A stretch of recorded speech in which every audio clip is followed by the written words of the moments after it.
నమస్కారం. ఈరోజు మన చంద్రబాబు నాయుడు గారు ఒక సంవత్సరం పాలనలో ఏ విధంగా వెన్నపోటు పొడిచారు అనేది ఒక బుక్ ఆవిష్కరణ కార్యక్రమం చేశాము. మొన్న వచ్చిందను తాడేపల్లిలో చేయడం జరిగింది, సెంట్రల్ ఆఫీస్లో. నిన్న వచ్చిందను మన జిల్లాలో రాయచోటిలో చేయడం జరిగింది. అదేవిధంగా ఈరోజు మన కాన్స్టిట్యున్సీ హెడ్ క్వార్టర్స్లో కూడా మన పార్టీ ఆఫీస్లో చేయడం జరుగుతూ ఉంది.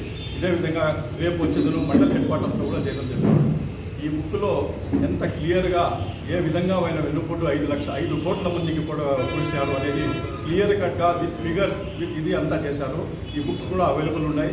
దీనికి వచ్చేందులో మీరు స్కాన్ చేసుకొని డౌన్లోడ్ చేసుకొని మొత్తం అంతా ప్రజలు కూడా తెలుసుకోవాల్సిన అవసరం ఉంది. ఎందుకంటే ఒకరు ఇద్దరు కాదు, ఇది చాలా ఇంపార్టెంట్ బుక్. ఒక 5 కోట్ల మందికి ఏ విధంగా మనము వెన్నుపోటు పొడుస్తాము, ఏ విధంగా చేయొచ్చు అనేది చెప్పి క్లియర్ కట్గా ఉంది. ఏ విధంగా వీళ్ళు ఇచ్చిండే హామీలు ఇచ్చి టోటల్ ఏ విధంగా ఫెయిల్యూర్ అయినారు అనేది కూడా క్లియర్ కట్గా ఉంది. ఇప్పుడు సంవత్సరం అయింది. ఈరోజు వాళ్ళు ఈ సంవత్సరం పాలనలో కూడా వాళ్ళ పరిపాలన టోటల్ 100% అటర్ ఫ్లాప్ అని చెప్పి నేను చెప్తున్నాను. చెప్పాలంటే కూడా మాకు జస్టిఫికేషన్ కాదా, ఏ విధంగా మీరు చెప్పగలరు ఇది అటర్ ఫ్లాప్ అని చెప్పి. నిన్న వచ్చిన జిల్లా కార్యాలయంలో క్లియర్ కట్గా మేము చెప్పాము ఏ విధంగా పార్టీ ఫెయిల్యూర్ అయింది స్టేట్ లెవెల్లో అని. అదేవిధంగా ఈరోజు మదనపల్లిలో కూడా టోటల్ ఫెయిల్యూర్ అయింది అని ఖచ్చితంగా మేము చెప్తున్నాం. ఇన్ని దినాలు మేము లోకల్ ప్రాబ్లమ్స్ మీద ఎందుకు వాయిస్కి ఎత్తలేదంటే ఏమంటే 1 year వాళ్ళకి టైం ఇవ్వాలా, 1 year లోపల మనం చేసినామంటే ఇంత తొందర ఏమొచ్చేసింది, మీకు ఏం చేసేసినారు, మీరు అప్పుడే మాకు అడుగుతున్నారే అని చెప్పి మా మీద లేనిపోని ఇది చెప్తారు. దానికోసం 1 year టైం ఇచ్చిన దాని తర్వాత లోకల్ ప్రాబ్లమ్స్ మీద మాట్లాడని చెప్పి మా పార్టీ డెసిషన్ ప్రకారం మేము ఈరోజు మాట్లాడుతున్నాం. అందరికంటే ముఖ్యంగా 1 year అయింది కాబట్టి ఎక్కడ కూడా 1 year అయిన తర్వాత ప్రోగ్రెస్ రిపోర్ట్ చెక్ చేస్తాం. ఏ విధంగా ప్రోగ్రెస్ ఉంది, ఏ విధంగా చేసినారనేది ఇది అనవాయితీ. 1 year అయిన తర్వాతే ప్రోగ్రెస్ చెక్ చేస్తాం. ఈ రకంగా ఎత్తుంటే ఈరోజు మదనపల్లి డెవలప్మెంట్ గురించి మనం ఫోకస్ ఎత్తున్నామంటే మదనపల్లి ఎలక్షన్స్లో పోయిందే మెయిన్ కాన్సెప్ట్ వచ్చింది. మదనపల్లి జిల్లా చేస్తామనే కాన్సెప్ట్ మీద ఎంటర్ అయ్యి ఖచ్చితంగా మదనపల్లిని మేము జిల్లా చేస్తాం అని చెప్పి చంద్రబాబు నాయుడు గారు మదనపల్లికి వచ్చినప్పుడు మదనపల్లిని జిల్లా చేస్తాం. అదేవిధంగా రాయచోటికి పోయినప్పుడు రాయచోటిని కంటిన్యూ చేస్తాం. అదేవిధంగా రాజంపేట పోయినప్పుడు రాజంపేటను జిల్లా చేస్తామని చెప్పి వాగ్దానాలతో ఎలక్షన్లు వచ్చినారు. ఈ వాగ్దానం వచ్చిన చాలా ఎక్కువగా మన ఎలక్షన్స్లో ప్రభావితం చేసింది. కానీ ఈ రోజు వరకు కూడా ఎటువంటి మూమెంట్ లేదు. ఏం జరుగుతుందో కూడా క్లియర్ కట్గా ఎవరికి తెలియడం లేదు. ఒకవేళ మూమెంట్ జరుగుతూ ఉంటే మీరు క్లియర్ కట్గా ఏం చేస్తున్నారు అని ప్రజలకు చెప్పే అవసరం ఉంది. దానికోసం మేము ఒకటే చెప్తున్నాం, ఖచ్చితంగా మీరు కూడా ఏదో ఒక డెసిషన్ తీసేసుకొని ఏం చేస్తూ ఉన్నారు ఏమని ప్రజలకు చెప్పే అవసరం, ప్రజలకు ఎక్స్ప్లెయిన్ చేసే అవసరం ఉంది. కాబట్టి దాని గురించి కూడా మీరు ఏం చేస్తున్నారని చెప్పి మీరు చెప్పాలని చెప్పి కూడా మేము డిమాండ్ చేస్తున్నాం. అదేవిధంగా బీటీ కాలేజ్ విషయానికి వస్తే బీటీ కాలేజ్కి ఏం చెప్పారు మీరు, మన మిథున్ రెడ్డి గారు ఎంతో కష్టపడి ఎలక్షన్స్కి ముందు ఎంతో కష్టపడి యూనివర్సిటీ గ్రాంట్ కమిషన్ దగ్గరికి పోయేసి ఆయన పోయేసేదో టోటల్గా మూమెంట్ తీసుకుని వచ్చేసి ఆయన వచ్చిన జీవో కూడా పాస్ తీసుకుని రావడం జరిగింది. అప్పుడేమన్నారు, ఓన్లీ కాగితం వచ్చేస్తే సరిపోతుందా అని చెప్పి మీరు చెప్పారు. దాని తర్వాత సంవత్సరం అయిపోయింది, ఇంతవరకు ఎటువంటి ఇది లేదు, ఎటువంటి మూమెంట్ లేదు. ఆ కాగితం మిథున్ రెడ్డి గారు ఏది తీసుకుని వచ్చారో అక్కడికే పరిమితం. మిథున్ రెడ్డి గారి మెయిన్ ఉద్దేశం ఏముంది, మదనపల్లిలో ఎడ్యుకేషన్ హబ్గాను మెడికల్ హబ్గా చేయాలనే ఉద్దేశంతో ఆయన బీటీ కాలేజ్ యూనివర్సిటీ చేయాలని చెప్పి జగన్మోహన్ రెడ్డి గారిని ఎక్స్ప్లెయిన్ చేసి అంతా చేసిన జీవో తీసుకుని వచ్చేసి మొత్తం తీసుకుని వచ్చి కూడా దాని తర్వాత ప్రొసీడింగ్స్ వరకు ఎటువంటి మూమెంటు లేదు. అదేవిధంగా మెడికల్ కాలేజ్ విషయానికి వస్తే ఇండిపెండెన్స్ నుండి జగన్మోహన్ రెడ్డి వచ్చే వరకు ఆంధ్ర రాష్ట్రంలో కేవలం 11 మెడికల్ కాలేజీలు వస్తున్నాయి. దాని తర్వాత జగన్మోహన్ రెడ్డి వారు కష్టపడి 17 మెడికల్ కాలేజ్ తీసుకుని వచ్చినారు ఆంధ్ర రాష్ట్రానికి. అప్పుడు మన మిథున్ రెడ్డి గారు ఎటువంటి పరిస్థితుల్లో మనము మదనపల్లిని మెడికల్ హబ్గాను ఎడ్యుకేషన్ హబ్గా చేయాలనే ఉద్దేశంతో మెడికల్ కాలేజీలు కూడా మదనపల్లికి తీసుకుని వచ్చేసి వర్క్లు కూడా ఫేజ్డ్ మ్యానర్లో జరుగుతూ ఉన్నాయి. చక్కా వర్క్స్ జరిగినాయి. మన మదనపల్లి వచ్చి సెకండ్ ఫేజ్లో వచ్చింది. ఈ పాటికి మా ప్రభుత్వం వచ్చింటే ఈరోజు మెడికల్ కాలేజ్ ఓపెన్ అయిపోయి ఈ హాస్పిటల్స్ను కూడా ఒక కార్పొరేట్ హాస్పిటల్ తరహాలో మనం డెవలప్ చేసాం. కానీ దాని తర్వాత ఈ ప్రభుత్వం వచ్చిన తర్వాత ఆ హాస్పిటల్ దగ్గర పోయేసిన నాసిరకంగా పనులు జరుగుతూ ఉన్నాయి. పనులు సరిగ్గా జరగడం లేదు అట్లా అని చెప్పేసి చాలా నాసిరకంగా అని చెప్పి ఈవెన్ ఈ మెడికల్ హాస్పిటల్ను కూడా ఈ జిల్లా హాస్పిటల్ను కూడా నిర్వీర్యం చేస్తూ ఉంటారు. ఫేజ్డ్ మేనర్లో నిర్వీర్యం చేస్తూ ఉంటారు. ఏ సబ్జెక్ట్ వచ్చినా ఏ కేసు వచ్చినా రెఫర్ అని చెప్పి పంపించేసి పైకి పంపిస్తున్నారు. ఏ మెడిసిన్స్ కూడా ఇక్కడ దొరకడం లేదు. సాలిడైన్ మాత్రం కూడా బయట తెచ్చుకునే పరిస్థితి వస్తూ ఉంది. కాబట్టి మీరు మీ ఎమ్మెల్యే గారు కూడా స్థానిక ఎమ్మెల్యే గారు కూడా ఏమన్నారు, దీన్ని కానీ ప్రైవేటైజేషన్ చేస్తే నేను వీధుల్లోకి వస్తాను, మీతో పాటు నేను ఫైట్ చేస్తానని చెప్పి మాట చెప్పినారు. కాబట్టి అట్లా కానీ ఏదో అది ప్రైవేటైజేషన్ చేసే పక్షంలో మీరు కూడా మాతో తోట ఆందోళనలో రావాలా, మాతో పాటు మీరు కూడా దీన్ని పాలు పంచుకోవాలని చెప్పి మేము డిమాండ్ చేస్తున్నాం. అదేవిధంగా మన మిథున్ రెడ్డి గారు ఏం చేశారు, చాలా కష్టపడి కేంద్రీయ విద్యాలయం మదనపల్లికి తీసుకుని వచ్చేసి ఆయన వచ్చిందను ఎంతో ప్రైవేట్ స్కూల్స్లో కూడా ఓపెన్ చేసేసి, ప్రైవేట్గా రెంటెడ్ బిల్డింగ్స్ కూడా కాలేజ్ ఓపెన్ చేసేసి, వలసపల్లి కాడ సైట్ కూడా ఇవ్వడం జరిగింది. సైట్ కూడా ఇచ్చినారు. దాని తర్వాత ఏమైందంటే మన గవర్నమెంట్ మారిపోయింది. ఇప్పుడు ఆ సైట్ అట్లే ఉంది. ఆ సైట్ కూడా ఈరోజు ఈ ప్రభుత్వం వచ్చిన తర్వాత ఎన్క్రోచ్మెంట్కి గురవుతాం. అది కూడా మేము పోయి కలెక్టర్ దృష్టికి, సబ్ కలెక్టర్ దృష్టికి తీసుకుని వస్తే వాళ్ళు కూడా వచ్చేసి ఎన్క్రోచ్మెంట్ తీసేయాలని చెప్పారు. ఇప్పుడు అక్కడ సైట్ అలాట్ అయింది. మీరు ఏం చేస్తూ ఉంటారు? ఇంతవరకు ఎటువంటి ఒక ఇటుక పిల్ల కూడా అది పెట్టినది ఏమీ లేదు. ఎక్కడ ఏ డెవలప్మెంట్ లేదు. ఈరోజు సైట్ ఎన్క్రోచ్మెంట్ అది కాంపౌండ్ వాల్ చేయడం కానీ ఈరోజు సెంట్రల్లో కూడా మీ ప్రభుత్వమే ఉంది. ఏదో రకంగా వచ్చి దాన్ని డెవలప్ చేయాలా, దాన్ని చేద్దామని ఏమైనా ఉద్దేశం ఉందా? ఒక కేంద్రీయ విద్యాలయం అనేది ఒక దేవాలయంతో సమానం. అది ఎంత అంటే ఒక ఇన్స్టిట్యూషన్ అనేది ఒక దేవాలయంతో సమానం. ఒక మసీదు కట్టడం కానీ, ఒక టెంపుల్ కట్టడం కానీ, ఒక చర్చ కట్టిన దానికంటే అతి ముఖ్యమైనది వచ్చి ఒక ఇన్స్టిట్యూషన్ ఉండడం. దాని గురించి కూడా ఎటువంటి అక్కర లేదు. అది వచ్చిన ఎంక్రోచ్మెంట్ ఎంత అంటే కూడా మీకు ఏమి చిల్లి గవ్వంతా కూడా ఏమి చీమ కుట్టినది కూడా లేదు. కాబట్టి దయచేసి మళ్ళా సర్వే చేయించేసి అది ఎన్క్రోచ్మెంట్ కాకుండా ఏదో కన్స్ట్రక్షన్ సెంట్రల్ గవర్నమెంట్తో మాట్లాడి ఫండ్స్ డైవర్ట్ చేసుకుని ఇమీడియట్లీ ఆడ వర్క్స్ టేకప్ చేయాలని చెప్పి కూడా మేము డిమాండ్ చేస్తున్నాం. అదేవిధంగా బలిజా కమ్యూనిటీ మన ఎలక్షన్స్లో టోటల్ వచ్చిందనో చాలా వరకు మన తెలుగుదేశం ప్రభుత్వాన్ని కానీ కూటమి వారికి సపోర్ట్ ఇచ్చింది. అదే మా వైఎస్ఆర్సీపీ ప్రభుత్వంలో ఏం చేశాం మేము, చాలామంది ఏం చేశారంటే కృష్ణదేవరాయలు విగ్రహాలు పెట్టి చేసిన సెంటర్స్లో వాళ్ళకి నిజంగానే మనం పెద్దపీట వేసాము. వాళ్ళకి ఖచ్చితంగా వాళ్ళకి చేయాలా, ఆ కమ్యూనిటీకి మనం హెల్ప్ చేయాలనే ఉద్దేశంతో చేశాం. ఈరోజు మీరు మెజార్టీ ఆఫ్ ఓట్స్ బలిజా కమ్యూనిటీని తీసుకొని, అది కాకుండా మేము సుమారు 1.25 ఎకరా జాగా కూడా కళ్యాణ మండపం జాగా అలాట్ చేశాము. ఇంతవరకు మీరు వచ్చిన తర్వాత 1 సంవత్సరం అయిపోయింది.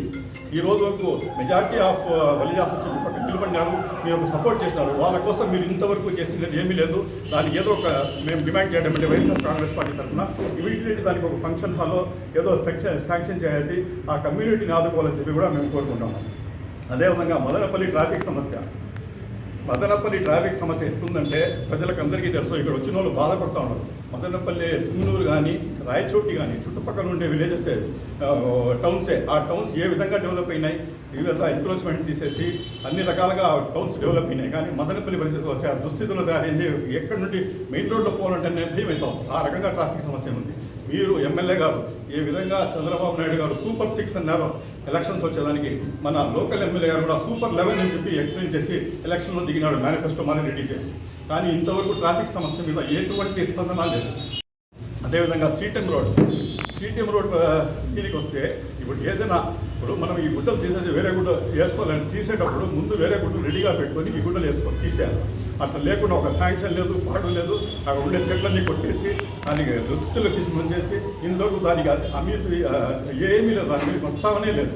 ఈరోజు సిటిఎం రోడ్ పరిస్థితి ఎట్లుంది, ఎటువంటి డెవలప్మెంట్ లేదు, అట్టే నిలిచిపోయింది. ఇప్పుడు మేము ఒకటే డిమాండ్ చేస్తున్నాం, మీరు ఖచ్చితంగా ఆ సిటిఎం రోడ్ను ఎన్క్రోచ్మెంట్ తీసేసి అది పూర్వ వైభవం పోయింది, దాని పూర్వవైభవం పుట్టించి నీట్గా దాన్ని డెవలప్ చేస్తుందిగా మీ మాట ప్రకారం మీరు చెప్పారు కాబట్టి చేయాల్సిందిగా మేము డిమాండ్ చేస్తున్నాం.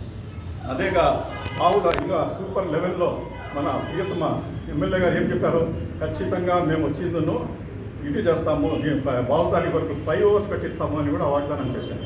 ఫ్లైఓవర్స్ పరిస్థితి ఏమనేది కూడా మేము ఇప్పుడు ప్రశ్నిస్తూ ఉన్నాము. ట్రాఫిక్ సమస్య విపరీతంగా ఉంది కాబట్టి మీరు దాని మీద కాన్సన్ట్రేట్ చేసేసి ఖచ్చితంగా మీరు చెప్పిండే వాగ్దానం ప్రకారం ఫ్లైఓవర్స్ కూడా తీసుకొని రావాలని కూడా మేము డిమాండ్ చేస్తాము. అదేవిధంగా పబ్లిక్ టాయిలెట్ సమస్య కూడా మదనపల్లిలో ఎక్కువ ఉంది. పబ్లిక్ టాయిలెట్స్ ఇప్పుడు సిటిఎం రోడ్ అయితే పబ్లిక్ టాయిలెట్స్ లేదు. అక్కడ ఏదైనా అవ్వాతాతలు ఎవరైనా వచ్చినారు, షాపింగ్ పాటు వచ్చినారని కూడా లోకల్ టాయిలెట్స్ లేవు. అదేవిధంగా మన కోర్ట్ కాంప్లెక్స్లో సబ్ రిజిస్టర్ ఆఫీస్ ఉంది, అదేవిధంగా జైలు ఉంది, తర్వాత తహసీల్దార్ ఆఫీస్ ఉంది. దగ్గరగా 100 మంది అక్కడ వచ్చి విజిట్ చేస్తారు ఏదో ఒక పని మీద. అక్కడ వచ్చి న్యాచురల్ ఏమవుతుందంటే ఇవి ఫిరాయిస్తాయి. అక్కడ పోయిన తర్వాత ఏమవుతాయంటే కంప్యూటర్స్ వచ్చిందనో ఫిరాయిస్తాయి చాలా వరకు సబ్ రిజిస్టర్ ఆఫీస్లో. అప్పుడు వాళ్ళు చాలా వరకు వెయిటింగ్ చేసే ఇది ఉంటుంది. ఉంది. కానీ దానికి ఒక ఏదో టాయిలెట్ ఆ టైంలో కంప్యూటర్ ఫిలాయిస్తే ఈ అవ్వాతాతలు వచ్చి బయటికి పోయేసి అదంతా చేసే పరిస్థితి వస్తుంది. కాబట్టి దయచేసి మీరు ఒకటే కోరుకుంటున్నాం, ఆ కోర్ట్ కాంప్లెక్స్లో కూడా పెయింట్ యూస్ టాయిలెట్స్ కానీ మంచి మెయింటైన్ టాయిలెట్స్ కానీ కట్టించేసి ఆ ప్రజలకు ఆదుకోవాలని కూడా మేము డిమాండ్ చేస్తున్నాం. అదేవిధంగా మదనపల్లి హెడ్ క్వార్టర్స్కు కలిపేది రామసముద్రం నిమ్మనపల్లి రోడ్, రామసముద్రం నిమ్మనపల్లి రోడ్ వచ్చింది చాలా హారిబుల్గా ఉంది, చాలా ప్రాబ్లమాటిక్గా ఉంది. ఇప్పుడు కొంత రోడ్ అయితే ఎట్లుందంటే ప్యాచెస్ మటుకు అక్కడక్కడ వేశారు, కానీ ఏమైందంటే జంగల్ క్లియరెన్స్ చేయలేదు. అదే టోటల్ వచ్చి చెట్లు మొత్తం కప్పుకునే రోడ్డు, యాక్సిడెంట్స్ అయ్యే ప్రమాదం ఉంది. చాలా ఇబ్బందులు పడుతూ ఉన్నారు ప్రజలు. మీరు ఒకవేళ మీరేం చెప్పారు, ఇప్పుడు 1 year మీకు టైం ఇచ్చాం, మేమైతే చేయలేదు అది చేయలేదని చెప్పారు. ఇప్పుడు 1 year మీకు టైం ఇచ్చాం, ఎందుకు దాని గురించి మీరు ప్రస్తావన చేయలేదు, ఎందుకు చేయలేదు? ఒకవేళ మీరు చేసింటే, ఒకవేళ టెండర్ లెవెల్లో ఉంటే వర్క్ ఆర్డర్స్ ఇచ్చి స్టార్ట్ చేయండి. ఒకవేళ టెండర్ లెవెల్ అడ్మినిస్ట్రేటివ్ శాంక్షన్ లేకుండా ఉంటే అడ్మినిస్ట్రేషన్ తెచ్చుకోండి. ఈరోజు ప్రజలకు మీరు అది ఖచ్చితంగా ఎక్స్ప్లెయిన్ చేసే బాధ్యత ఉంది, ఎందుకంటే మీరు మాట చెప్పినారు మేము చేస్తామని చెప్పి. కాబట్టి దాని గురించి కూడా మీరు స్పందించాలా అని చెప్పి కూడా మేము కోరుకుంటున్నాము. ఖచ్చితంగా అది 100% ఆ ప్రాబ్లం తీర్చాలని కూడా మేము డిమాండ్ చేస్తున్నాము. అదేవిధంగా ముస్లిం షాదీ మహల్ మన ఇందిరానగర్లో ముస్లిం షాదీ మహల్ ఉంది. అది వచ్చింది ఒక మాన్యుమెంట్గా గత 15 సంవత్సరాల నుండి అట్టే నిలబడింది. ఆ మాన్యుమెంట్లు ఇంతవరకు ఎటువంటి ఇది లేదు, ఎట్లుందో అట్లే ఉంది. ఏమి అసలు దాని ప్రాబ్లం, ఎందుకు దాని గురించి మీరు చేయడం లేదు? 1 year అయిపోయింది మీరు వచ్చేసి. దానికి మున్సిపాలిటీలో కానీ లేదా మీరు డైరెక్ట్గా మన మీ చంద్రబాబు నాయుడు గారు సీఎం దగ్గర కాడికి ఫైల్ తీసుకొని పోయేసి ఎందుకు దానికి అడ్మినిస్ట్రేటివ్ శాంక్షన్ తీసుకుని ఎవరు కంప్లీట్ చేయలేకపోతా ఉన్నారు? అది నిలబడి ఉండేదానికి మీ ఉద్దేశం ఏమి? అది ఖచ్చితంగా మేము డిమాండ్ చేయడం ఒకటే, ఖచ్చితంగా ముస్లిం షాదీలను కూడా ఫస్ట్ ప్రయారిటీ ప్రకారం కంప్లీట్ చేసేసి అది కమ్యూనిటీస్కు హ్యాండ్ ఓవర్ చేసేస్తే పేద పిల్లలకు మ్యారేజెస్ జరుగుతాయి. దేవుడు ఈరోజు మనకు అధికారం ఇచ్చినారు, దానికి మనం యూజ్ చేసుకోవాలా, 10 మందికి మేలు చేయాలనే ఉద్దేశంతో ముందుకు సాగాల. కానీ ఎలక్షన్ ముందు చెప్పిన మాట పెట్టేసి 3 సంవత్సరాలు హైగా ఉంటుంది, లాస్ట్ 2 సంవత్సరాలు మేము చూసుకుంటామంటే ఇది చాలా ఇది.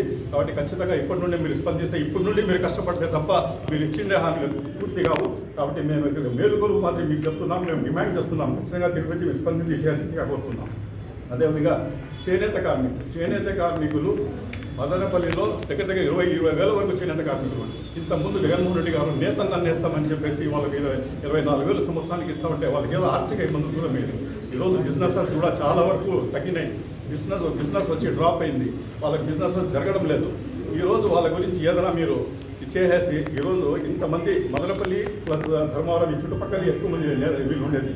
కాబట్టి వీళ్ళకు చేనేత కార్మికుల కోసం ఒక ఫైల్స్ రెడీ చేసేసి సీఎం దగ్గర తీసుకుని పోయేసి వీళ్ళు ఏదో రకంగా ఆదుకోవాలని చెప్పి కూడా ఈ సందర్భంగా మేము డిమాండ్ చేస్తాము. అదేవిధంగా రైతుల దానికి వస్తే మన లోకేష్ గారు మదనపల్లికి వచ్చినప్పుడు పాదయాత్ర చేసినప్పుడు మేము ఖచ్చితంగా 6 నెలల లోపల ఫుడ్ ప్రాసెసింగ్ యూనిట్ కానీ కోల్డ్ స్టోరేజ్ యూనిట్ కానీ మేము చేస్తాము అని చెప్పి మాట చెప్పినారు. అయిపోయి 6 నెలలు అయిపోయింది. టమాటా రైతులు విపరీతంగా నష్టపోయినారు. దగ్గర ఒక ఫస్ట్ ఇది వచ్చింది, ఇది దాంట్లో టోటల్ 100 కోట్లు జనాలు పోతున్నారు. ఇప్పుడు ఏదో టమాటా కొంచెం పుంజుకుంటా ఉంది. ఈ అదును వేసిన వాళ్ళకు చాలా డబ్బులు వచ్చే సూచనలు ఉన్నాయి. వాళ్ళని కూడా ఇంతకుముందు నష్టపోయిన వాళ్ళకు కూడా ఈ వచ్చిందనో ఇది ఇప్పించాలా, ఏదో గవర్నమెంట్తో మాట్లాడి వాళ్ళకి ఏదో ఒకటి ఇప్పించాలా. అదేవిధంగా ఈ మ్యాంగో రైతులకైతే తోతాపరి రకం మామిడికాయ వచ్చిందనో ఈరోజు మనం అది వచ్చిన జ్యూస్ అదే యూజ్ అయ్యేది. ఆ తోతాపరి మ్యాంగో ఇక్కడ నుండి తీసుకొని పోయి జ్యూస్ ఫ్యాక్టరీ కాడికి సప్లై చేసేదానికి 1 కేజీకి 4 రూపాయలు మనకు ఖర్చు వస్తుంది. 4 రూపాయలు ఖర్చు వస్తుంది. కానీ ఇంతవరకు 4 రూపాయలు ఖర్చు. ఇప్పుడు వాళ్ళు ఫ్యాక్టరీలు అందరూ ఒకటి కుమ్మక్కైపోయి రైతులకు ఏం చేస్తూ ఉంటారు, ఆ టమాటా మ్యాంగో రైతులందరూ ఫ్యాక్టరీలన్నీ మూసేసి 4 రూపాయలు అయితే మేము తీసుకుంటాం, మేము తీసుకోమని చెప్పి వీడి చేస్తూ ఉంటారు. ఇప్పుడు గవర్నమెంట్ పరిస్థితి ఏమి, చుట్టుపక్కల ఉండే రైతులందరూ ఇక్కడ మ్యాంగో రైతులే ఉన్నారు. కాబట్టి ఈ రైతులందరూ కలిసికట్టుగా వచ్చి రైతులతో మాట్లాడి ఫ్యాక్టరీ వాళ్ళతో మాట్లాడి మధ్యస్థం చేసేసి ఏదో ఒక ధర ఫిక్స్ చేసి 8 రూపాయలు 9 రూపాయలు 7 రూపాయలు గిట్టుబాటు అయ్యేటట్టు రైతులకు చేస్తే రైతులు బాగుపడతారు. ఈ పంట మామిడి పంట అనేది కేవలం ఇప్పుడు ఈ రకం టమాటా ఉండేది మ్యాక్సిమం వచ్చిందో ఇంకా 15-20 రోజులు ఉంటుంది. త్వరగా ఎమర్జెన్సీగా ఈ పని చేస్తే తప్ప రైతులు బాగుపడే పరిస్థితి ఉండదు. ఈరోజు టోటల్లోనే మామిడికాయలు వదిలేస్తూ ఉంటారు ప్రజలు. అదేవిధంగా అమ్మేరుడికాయల పరిస్థితి కూడా అంతే, విపరీతంగా రేట్లు డౌన్ అయిపోయినాయి. రైతులంతా చాలా ఇబ్బందులు పడుతున్నారు. పెరిగితే ఆడ వచ్చే ఖర్చు కూడా దానికి రావడం లేదు. అదేవిధంగా మన షాజాన్ బాషా గారు ఏమన్నారు, ఆయన దీంట్లో సూపర్ లెవెల్లో ఏమన్నారు, మేము వచ్చిందో గెలిచినామంటే 50 ఎకరాలకు ఐటీ హబ్ చేస్తాం, 20 ఎకరాలు ఇచ్చేసిందులో మేము స్పోర్ట్స్ హబ్ చేస్తామని కూడా చెప్పారు. కానీ మరి మదనపల్లికి స్టేడియం కూడా తీసుకుని వస్తామని చెప్పారు. కానీ ఇంతవరకు అతి గుర్తి ఏమీ లేదు. మీరు ఏమైనా చేస్తూ ఉంటే అది ప్రజలకు చెప్పే అవసరం ఉంది. ఏం చేస్తూ ఉన్నారు, మీరు చేసిన మాట ప్రకారం ఖచ్చితంగా దాన్ని చేసి చూపించాలా అని చెప్పి, ఒకవేళ మీరు ఎలా దాన్ని ప్రోగ్రెస్ అయితే కూడా ప్రజల సమక్షంలో అది తీసుకొచ్చి చూపించాలా, అదిగో మేము ఇది చేస్తూ ఉన్నాం అని చెప్పి క్లియర్గా చెప్పాలా. దీని గురించి స్పందించాలని చెప్పి కూడా మేము డిమాండ్ చేస్తున్నాం. అదేవిధంగా కోమిటివాణి చెరువు ఆయన ఏమన్నారు, మేము బోటింగ్ క్లబ్ చేస్తాం, అదేవిధంగా లేక్ వ్యూ పార్క్ చేస్తాం, రెస్టారెంట్స్ కడతాం అని చెప్పి కూడా సూపర్ లెవెల్లో ఆయన వాగ్దానం చేయడం జరిగింది. ఇంతవరకు దానికేమిలా. ఇప్పుడు పోతే కూడా సేమ్ దుర్వాసన అట్లే, ఆ సిటీ అట్లే ఉంది. కోమిటివాణి చెరువు దగ్గర ఎటువంటి ఇంప్రూవ్మెంట్ లేదు. ఏదో మీరు చేస్తూ ఉంటే ఖచ్చితంగా ప్రజలకు ఇది చేస్తూ ఉన్నాం, ఈ ఫైల్ ఫలానా ప్లేస్లో ఉంది, ఈ ప్లైన్ మనం మూవ్ అయింది, మేము చేస్తున్నామని చెప్పి కూడా మీ ప్రజలకు చెప్పే అవసరం ఉంది. ఖచ్చితంగా మీరు చెప్పిన మాట ప్రకారం దానికి మీరు కట్టుబడి అన్ని రకాలుగా మీరు ఇచ్చిన మ్యానుఫ్యాక్చర్ చేయాలని చెప్పి కూడా ఈ సందర్భంగా డిమాండ్ చేస్తున్నాం. అదేవిధంగా మీరేం చెప్పారు, ఎలక్షన్ వచ్చిన తర్వాత ఎలక్షన్లో గెలిచక ముందు తోపుడు బండ్లకు మేము గేట్ని ఎత్తేస్తాం, మేము ₹1 కూడా తీసుకోము అని చెప్పారు. కానీ ఈరోజు తోపుడు బండ్లకు మళ్ళా గేట్ వసూలు చేస్తున్నారు. అఫీషియల్లీ చేస్తూ ఉన్నారా, అన్అఫీషియల్లీ చేస్తూ ఉన్నారా మాకు తెలియదు. మాకైతే అది ఖచ్చితంగా తోపుడు బండ్ల వాళ్ళు మటు ఖచ్చితంగా గేట్లు కడుతున్నారు. కాబట్టి మీరు చెప్పిండే మాట ప్రకారం ఖచ్చితంగా తోపుడు బండ్లు కూడా గేట్లు తీసేసి మీరు మాట మీద నిలబడతారని చెప్పి కూడా ఈ సందర్భంగా డిమాండ్ చేస్తాను.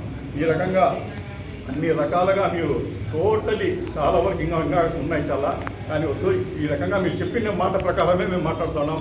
కాబట్టి దయచేసి మీరు దీని మీద కాన్సన్ట్రేట్ చేసి లాస్ట్ సంవత్సరంలో చేసుకుంటామంటే ఈ పనులన్నీ మీరు చెప్పిన పనులు అంత ఈజీగా అంత భిన్న ఇమీడియట్ అయ్యేవి కాదు. కాబట్టి ఇప్పుడు నుండే మూవ్మెంట్ అయ్యేదే తప్ప మీరు కంప్లీట్ చేసుకోలేరు. కాబట్టి ఖచ్చితంగా మీరు చెప్పిన మాట ప్రకారం కట్టుబడి ఉంటారని చెప్పి సందర్భంగా ఇవ్వని చేసుకుని అవకాశం ఇచ్చిన ధన్యవాదాలు తెలుసుకుంటారు.